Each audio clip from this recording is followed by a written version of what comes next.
Pero la situación del Catatumbo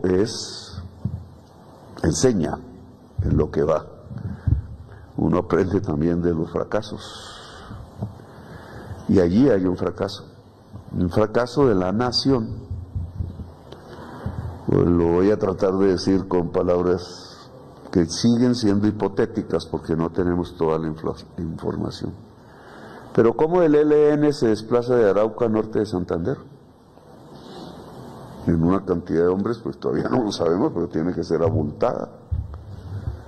No pueden llegar caminando simplemente por entre las montañas porque duraría meses.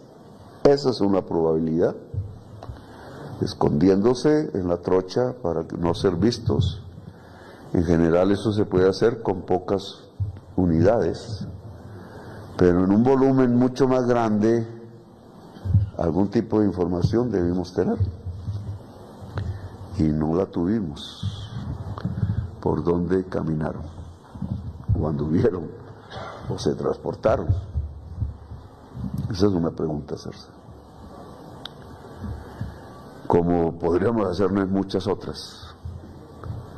¿Por qué el ELN hoy, pocos meses de que era muy débil militarmente hablando, es fuerte? Eso tiene unas respuestas que deberíamos ahondar. ¿Cómo una organización puede saltar en fortaleza técnica, militar, en el corto plazo? La droga, decimos, sí. Luego hay un discurso mentiroso dentro del ELN porque el que yo escuché ayer habla de la verdadera revolución.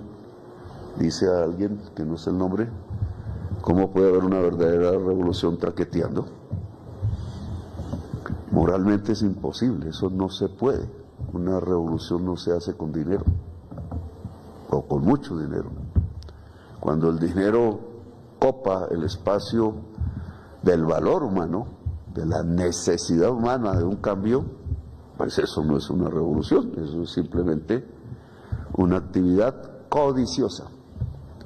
Cambiaron revolución por codicia. Y el número de la preparación, de la calidad de la preparación militar y de las armas es por codicia, no por hacer una revolución. Por codicia cualquier ser humano se pone al servicio de otro, no es libre.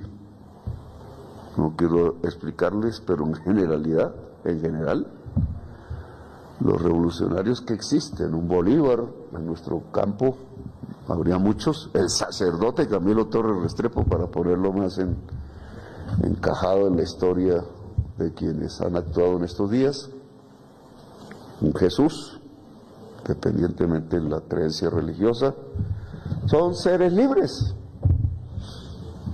Y para uno ser libre no puede ser codicioso, porque la codicia lo vuelve a uno esclavo de la codicia.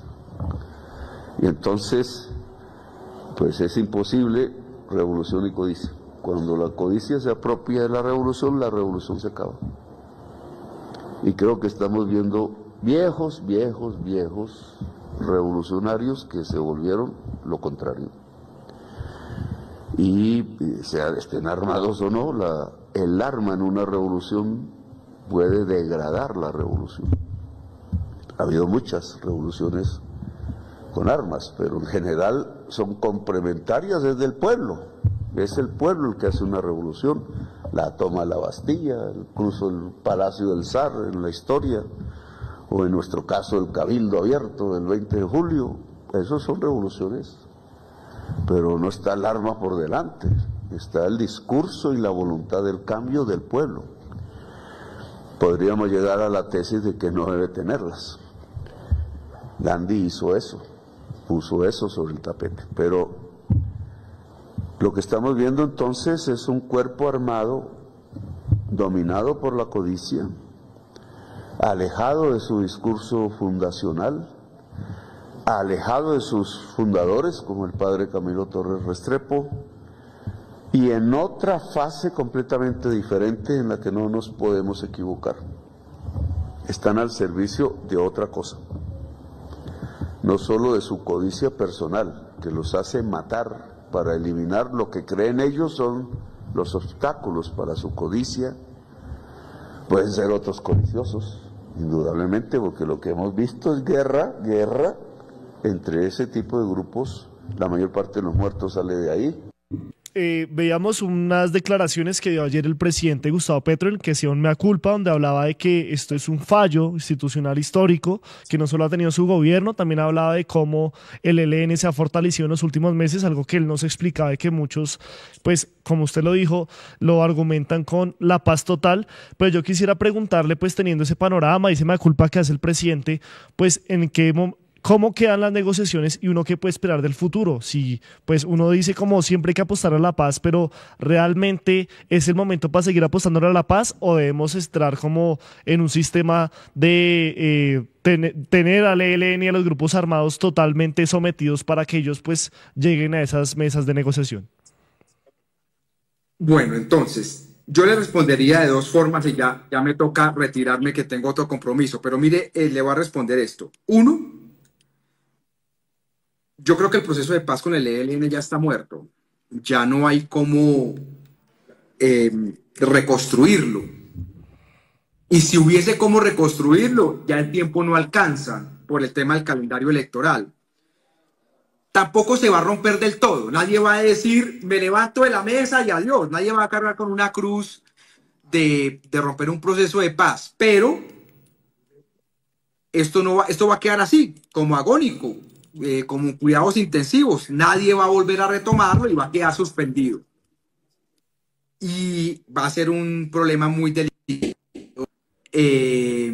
un fracaso de la política de paz total del gobierno, porque digamos, el pastel grande de esa fiesta era el ELN y no lo va a tener. Entonces es un fracaso grande. Lo segundo, que sí es posible que en los próximos meses retomemos el proceso. Yo creo que va a haber un intento, pero no hay capital social y político para hacerlo. Entonces yo no veo cómo lo recupere. Y tercero, el ELN son un montón de trogloditas, no supieron leer el momento histórico, ellos no van a conseguir mejores condiciones que las actuales para un proceso de paz, pero bueno, esa es la decisión y es lamentable. Frente a la paz, pues a la paz siempre hay que apostarle en el sentido de que siempre será mejor abreviar el sufrimiento de las comunidades que no. Pero tampoco uno se puede inmolar ahí. Si no están las condiciones, pues no hay nada, hay que ir a la guerra, que es lo que está pasando ahorita. ¿La paz se va a hacer con el ELN? Claro que sí. Por ahí en 4, o en 5, o en 6 años. Pero no en este tiempo. En este tiempo viene el periodo de la guerra. Ayúdanos a seguir con nuestra labor periodística a través de nuestro NEC y DaviPlata 310-779-3518.